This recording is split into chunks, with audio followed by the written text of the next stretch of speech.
serving as literary ambassador for her 3rd year. Please join me in welcoming BreAnne LaFleur.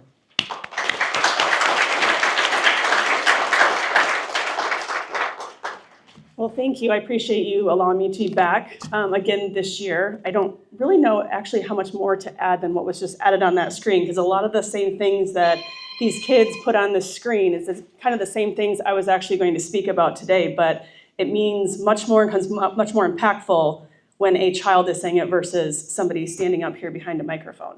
So, but again, my name is Bree. This is my 3rd year. Obviously, the reason we're here today is to just bring the opportunity of reading to the families and children in our community.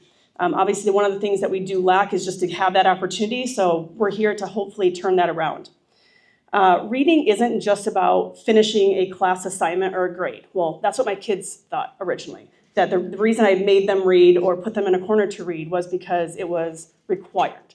As they've gotten older, they've kind of gotten out of that. And what it did was open doors to my kids and their friends, because they get together, they read books together, they do their assignments together, and it's become much more impactful for them. So it has opened ideas, possibilities, and new worlds to them by just simply picking up a book and reading. So no matter what type of book they read, whether it's science, it's a magical book, whatever it is, it really does do something for your mind. It helps you think about how others feel, think, and helps you as a person solve problems. When my kids were younger, very young, now that I'm older, The Very Hungry Caterpillar and Goodnight Moon were 2 of their favorite books. To this day, we still have those books in their bedrooms. I mean, they're 14 and 12, and those are the 2 books that we have still not gotten rid of.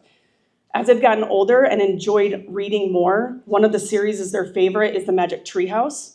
And then my oldest recently has just been enthralled with the Alan Gratz collection. So he's really gotten into the things that are really happening around our world, the real life things. But what I have found that reading has done for my kids has not only improved their vocabulary and their writing skills, but it has improved their confidence so much. And I think with this campaign, we have the opportunity to do the same thing for the families and children in Brown County, to let kids find out who they are, find their creativity, and also understand others. So thank you for allowing me to be here. I appreciate it.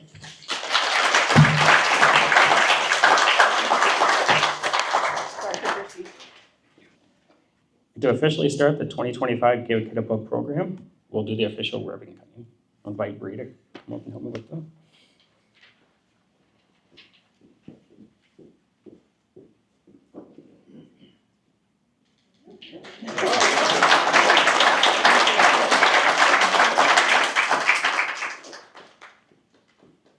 And that concludes the Give a Kid a Book kickoff event. I thank you all for coming, and go buy lots of books.